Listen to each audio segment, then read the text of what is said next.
ସ୍ଥାନରେ ମାନସିକ ଦୁଶ୍ଚିନ୍ତା ଏଇଭଳି ବଢ଼ିଯାଇଛି, ତା ବାୟୁମଣ୍ଡଳ ବାତାବରଣ ମନୁଷ୍ୟ କେବଳ ଏଇଭଳି ଏକ ଅବସ୍ଥାରେ ପହଞ୍ଚିଯିବ ଯେଉଁଠି କେବଳ ଚିନ୍ତାଗ୍ରସ୍ତ ହୋଇ ରୋଗ ବେମାର ଦୁଃଖ ଅଶାନ୍ତିମୟ ଜୀବନ ହିଁ ହେବ। କୁହାଯାଉଛି ଡ୍ୟୁଟି ଇଜ୍ ଏ ଗଡ୍।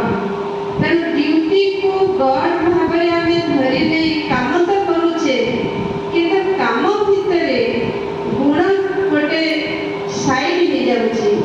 ଗୁଣକୁ କିଏ ଭାବିବାକୁ ବା ଦେଖିବାକୁ ସମୟ ନାହିଁ।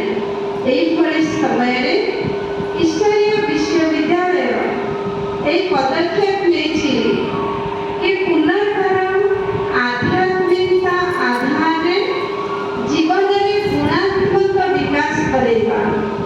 तेणु जदि वर्तमान समय ही प्रत्येक प्रशासनिक अधिकारी निजर जीवनर मूल्यर अवक्षय को अनुभव करी आध्यात्मिकता को जीवन में धारण करती, यदि जीवन में आध्यात्मिकता को स्थान दिया जाए ताहले धीरे धीरे अंतर्निहित शक्ति आत्मिक चेतना द्वारा निजर गुणर विकास हो पार। आम जाचे कि गोटे हूँ आंतरिक शक्ति आ गोटे बाह्य